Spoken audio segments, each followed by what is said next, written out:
Assalamualaikum, apa kabar? Ketemu lagi dengan saya teman-teman.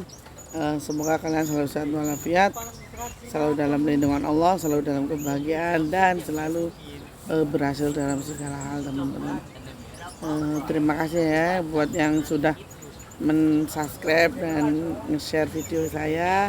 Semoga video ini bisa bermanfaat bagi orang lain. Cerita kali ini cerita tentang siapa saja dan apa urusannya dengan penghuni Gunung Lawu. Jadi Gunung Lawu ini teman-teman adalah gunung yang memiliki nyawa, dan ada beberapa teman, beberapa rekan yang bertanya kepada saya, kenapa kok Gunung Lawu ini sering sekali memakan korban jiwa teman-teman. Kenapa? Jadi Gunung Lawu sendiri ini adalah sebuah gunung yang penuh dengan mistis. Jadi gunung ini adalah gunung yang memiliki nyawa. Maksud dari memiliki nyawa ini, jadi apa yang ada di kata hati kita ini akan terdengar di Gunung Lawu. Jadi ibarat kata tergantung niat dari kita masing-masing teman-teman. Selama kita niatnya baik untuk menikmati alam, insya Allah tidak ada halangan atau apapun. Nah, kematian di Gunung Lawu terjadi bukan karena hal-hal mistis saja teman-teman. Jadi di Gunung Lawu ini ada kalanya itu kematian terjadi karena kecerobohan dari manusia itu sendiri. Jadi tetapi setelah saya bisa berkomunikasi dengan Eyang Lawu, dengan Kimo Wongso Menggolo, jadi di Gunung Lawu ini yang diambil pun kalaupun meninggal itu kebanyakan dari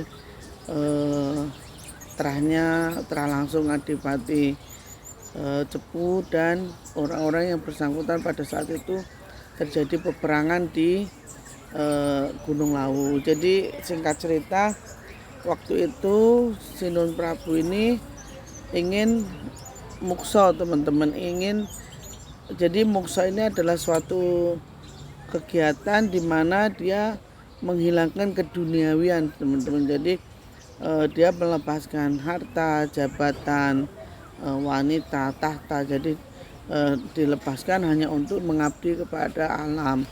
Nah, muksa sendiri adalah suatu laku yang jadi segala keduniawian ini sudah terlepas dari dalam dirinya. Jadi hanya intinya itu manunggal kawula lan Gusti. Jadi seperti itu.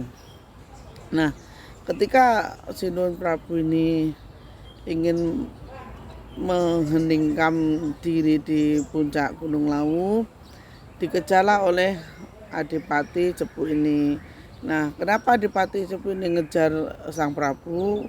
Sebenarnya Adipati Cepu ini tidak ada, ini bukan masalah Sang Prabu dengan Raden Patah, bukan. Jadi Adipati Cepu ini berkeinginan untuk menangkap Sang Prabu ini, bahwasanya kalau dia beranggapan bahwasanya bisa menangkap Sinun Prabu ini, maka dia akan menjadi seseorang yang sangat diagungkan, bahwasanya ini lo bisa menangkap salah satu ratu di raja di Majapahit. Nah, akhirnya sampailah di bulak peperangan itu. Ada beberapa jadi Sinun Prabu ini diikuti oleh beberapa pengikut, yaitu atau pengikut setiap prajurit setiap, dan ditemenin oleh dua kalau dulu itu Demang mungkin ya, Ki Wongso Menggolo dan Ki Dipo Menggolo.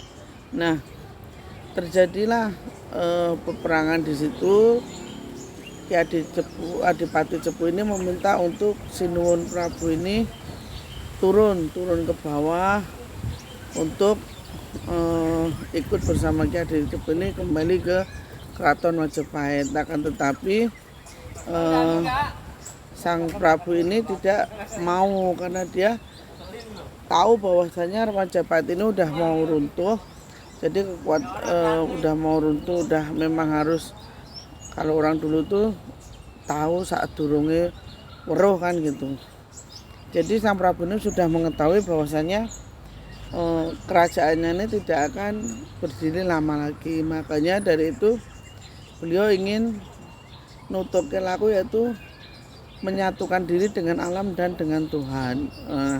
Disitulah terjadi peperangan karena Sun Prabu tidak mau, sedangkan ada Adipati Cepu ini memaksa, akhirnya terjadi peperangan di situ. Nah, yang selamat itu hanya beberapa orang, teman-teman, termasuk Ki Dipo Menggolo, Ki Wongso Menggolo, Ki Adi Cepu, sama beberapa orang, 2 orang dari Cepu itu sendiri. Nah, melihat banyaknya korban dari orang-orang yang tidak bersalah ini kan karena keegoisan pemimpin sebenarnya, teman-teman. Sang Prabu pun merasa bersalah loh, karena banyak juga, hampir semua pengikutnya ini meninggal di bulak peperangan itu, teman-teman. Sedangkan Ki Adi Cepu sendiri, Adipati Cepu sendiri juga meninggal semua. Ini pasukannya di bawah itu meninggal.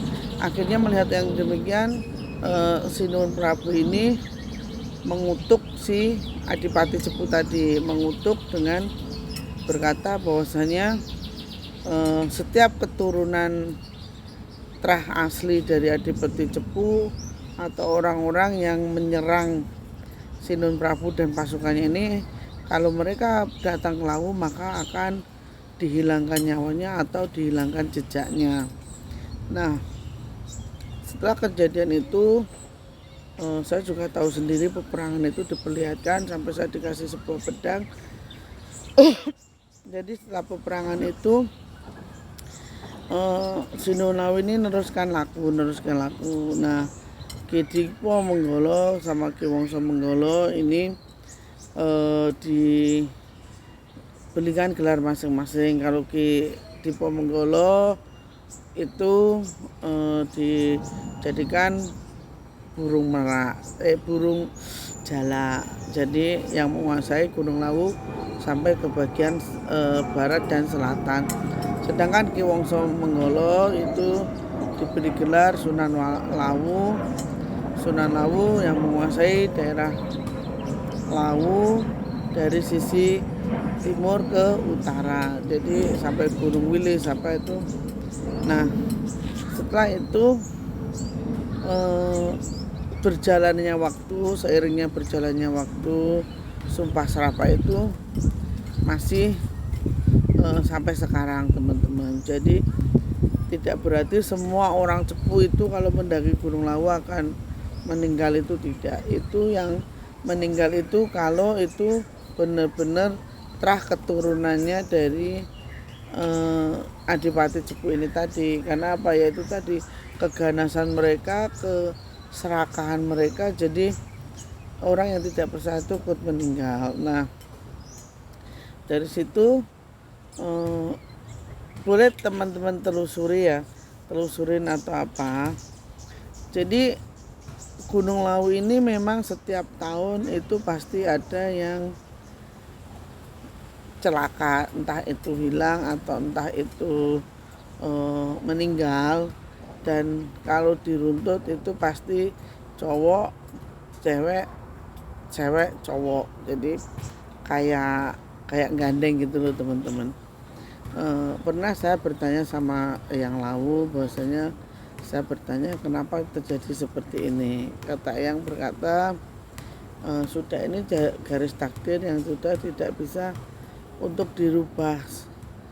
Jadi sebenarnya ceroboh itu, kecerobohan manusia itu memang ada, teman-teman. Nah, celakanya itu terkadang orang itu yang sudah sebenarnya sebelum mengambil pun, mengambil nyawanya pun, sebelum mengambil dan meninggal di gunung pun, sebenarnya yang ini sudah ngasih tanda-tanda. Cuman kita itu peka apa tidak gitu loh, peka apa tidak akan tanda-tanda tersebut. Biasanya orang yang akan meninggal di Gunung Lawu, akan kejadian meninggal di Gunung Lawu itu biasanya eyang ini akan ngasih tanda kabut.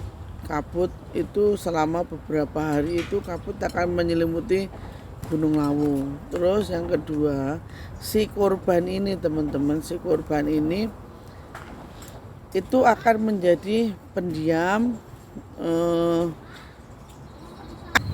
Nah itu biasanya tuh tanda-tandanya tuh si korban ini akan jadi pendiam. Kedua, akan terjadi hipotermia atau kedinginan yang sangat luar biasa sehingga dia itu hilang kesadaran teman-teman, hilang kesadaran. Nah terus yang ketiga itu kepekaan orang-orang di sekelilingnya itu harus benar-benar luar biasa diperlukan. Karena apa? Di saat seperti inilah jiwanya dia itu sedang tarik menarik itu teman-teman, tarik menarik antara dibawa dan tidak dibawa oleh penunggu di situ. Jadi pada intinya kepekaan orang-orang di sekeliling itu memang sangat diperlukan. Nah terus yang selanjutnya, kalau ada ciri-ciri orang yang kena hipotermia, jadi dia linglung, dia ditanya sudah tidak mau, maksudnya tidak mau menjawab atau apapun, itu buru-buru dibawa ke argo dalam ataupun diberi minuman yang asli dari mata air dari Gunung Lawu itu. Insya Allah akan menyadarkan dia dan akan terselamatkan dan segera bawa turun. Karena apa? Memang hidup dan mati seseorang itu hanya Allah yang tahu, cuman hanya Tuhan yang tahu. Tapi setidaknya kita bisa mencegah hal buruk itu terjadi, sehingga tidak terjadi jatuh korban ataupun nyawa seseorang itu bisa terselamatkan. Nah, seseorang yang mengalami hipotermia atau kedinginan itu sebenarnya jiwanya itu sedang tarik menarik teman-teman. Dia antara diganduli, kalau orang Jawa itu diganduli sama penunggu situ, dan dia dalam tubuhnya itu seperti suruh melepaskan begitu. Nah pada saat itulah orang-orang di sekelilingnya itu empatinya memang sangat dibutuhkan. Kalau ada hal seperti itu, segera hangatkan tubuhnya, kasih minum air yang bersumber dari mata air di situ. Pokoknya kalau kalian dari bawah itu sudah mengambil air, jangan sampai habis. Pokoknya jangan sampai habis. Sisakan untuk jagani itu apa ya, kalau wanti-wanti kalau ada hal seperti itu, segera kasih minum air yang dari gunung itu sendiri. Terus